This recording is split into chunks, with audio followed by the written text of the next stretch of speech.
Hello everyone, welcome back to another video. Hey, I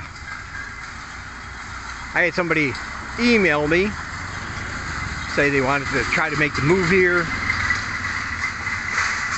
but they were just wondering if Cambodia has lost any of its charm because of all the advances it's made. And it has made a lot of advances. Even in the 6 years I've been here. I just passed my 6-year anniversary on the 2nd of the month. And yeah, there have been a lot of changes. All for the better, I think. But I think they were kind of hoping for the old, more old school Cambodia. Like when it first opened up after the Khmer Rouge and they allowed tourism back in and everything. So he was debating whether it was worth it or not. Anyway, I'm going to talk about all that, of course. I do want to remind you that I have books for sale. And if you want to buy any of the books you see on your screen there, you can do so at the link in the description. Most of them are only $1 each. So be sure to check those out. And I want to thank everybody who donated last month. That was very generous of you. I checked my community posts. I left a message up there thanking them, and I just wanted to give them a shout out here and say thank you. And if you want to help support the channel directly, you can do so through either PayPal or Ko-Fi.com. Those links are also down below. And there's a new way to donate. You can come back to this part of the video or pause it right now and just scan the QR code you see on your screen. This works with any banking app. And then follow the instructions. You can donate that way. That will send money right to my True Money account. And if you do it that way, I can go to any True Money location here and just show them my app and pick up the funds. Pretty easy. Works well, and according to that, it works with any bank app. So if you want to try it out, be one of the first to donate that way. You'd also be able to let me know if there was any hang-ups or issues, because I'm not sure exactly how it works. All I know is that it does work. And I guess that's the important part. But you can let me know. Alright, so yeah, like I said, I've been here 6 years now, and Cambodia has really come a long way. I mean, it almost sometimes feels like a completely different place from when I first moved here. The infrastructure has gotten a lot better. They had that big road repair project during the pandemic that you see everywhere in Siem Reap anyway. The internet has gotten consistently better, and there are more options available depending on the speed you might want.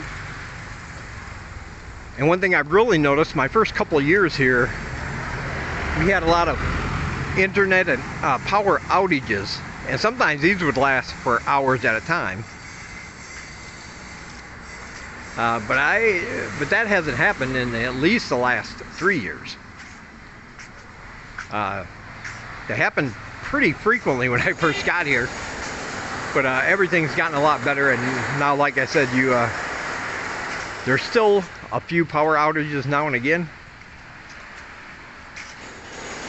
and I reckon there always will be, but they don't last very long, and they're so infrequent you don't even pay attention to them hardly.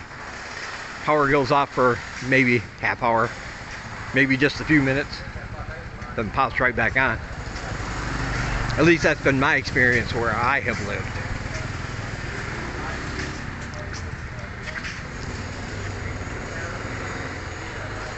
So that's always a good thing. They have, since the new Prime Minister took over, they've done a lot of great things for the citizens of Cambodia. The minimum wage has been increased in garment and other factories.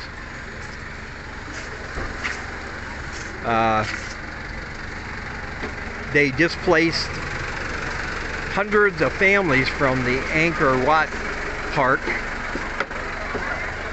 and they put them in these little villages that are sometimes like 20 kilometers away from Siem Reap, you know, out of town. But they just announced starting next week they are having a fleet of buses, since most people in those small villages have to work in Siem Reap for lack of job opportunities where they are. The price of getting a tuk-tuk or taking a motorbike in to Siem Reap and out and back home is quite harsh. So now they're having a fleet of buses to do it for free. So these people can hop on the bus and get into town to go to work. Then after work they can hop on another bus and it'll take them right back to their village. And they're starting with one next week. And then they're going to be doing that in other areas as well. They've had a bunch of buses donated to them, and that's what they're going to use them for. There's also talk of a high-speed railway going from the new Siem Reap Airport, which is about 50 kilometers outside of the main city center. And right now there is a bus service available for $8 one way when you arrive at the airport. But they're going to install a high-speed rail service to make that trip a little bit easier, a little bit faster, try to be more modern. So yeah, I agree with this guy. The changes are coming fast and furious, but they're all good changes. I mean, they're good for the economy, they're good for the businesses, they're good for tourism. Hey, there you go.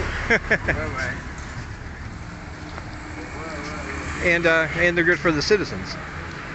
So I agree with that. But what I don't quite agree with is that it changes the core of what Cambodia is. And I think you'll have to agree that really the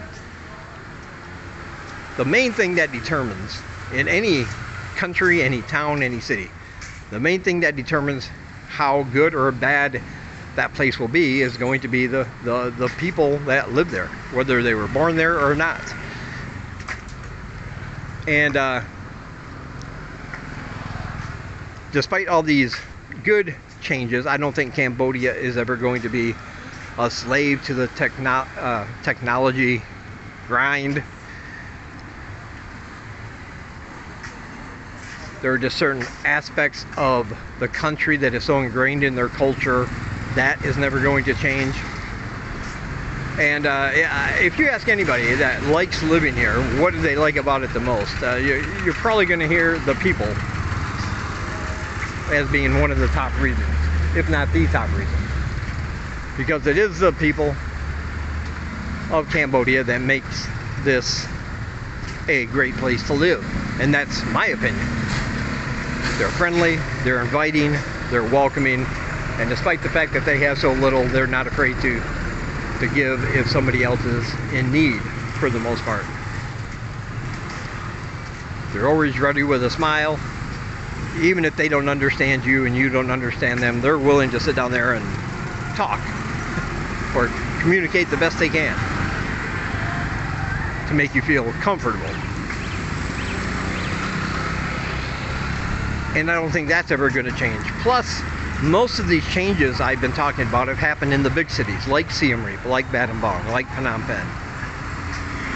But the majority of the country has always been and will probably always be small little villages tucked away. They might not even be on a map. And these are places that don't have a English-speaking school. They probably haven't seen a foreign face in years and years and years. They're not a destination. They're just out of the way little villages and communes. And but those are the places that make up the majority of Cambodia as far as land mass goes. And that's really the heartbeat of Cambodia. But still, when you go out there, even as a foreigner, you're going to get some stares, a lot more stares than you do in a city that's used to seeing foreign faces. But they're not unfriendly. They're still welcome you. As a matter of fact, they'll be pleasantly surprised that you decided to show up and experience the way that they live.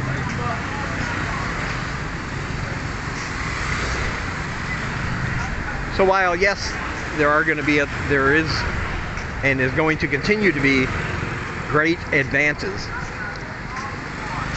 in various aspects of getting Cambodia into a higher level country status. As I said, those are all good changes. And I'm always excited when I read about them. But on the other hand, Cambodia just has a charm, mainly because of its people, that I don't think is ever going to change. They're just fantastic.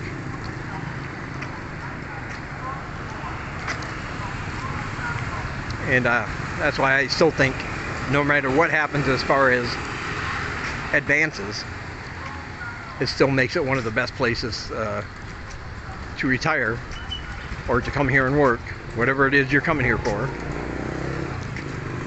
in this part of the world.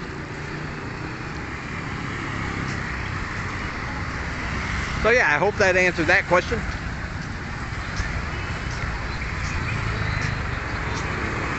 Because I wouldn't want to, I know there's a certain appeal from people who like them old wild west days where Cambodia had a sense of danger.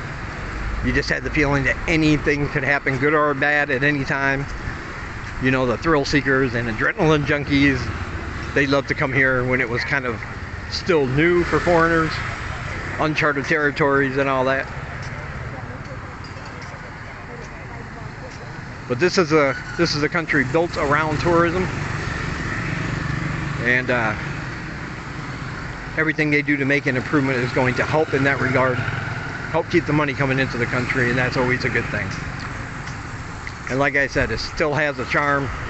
It still has plenty of places where you can go and escape and not see another foreigner for as long as you want to stay there. So these advances are not going to take that away.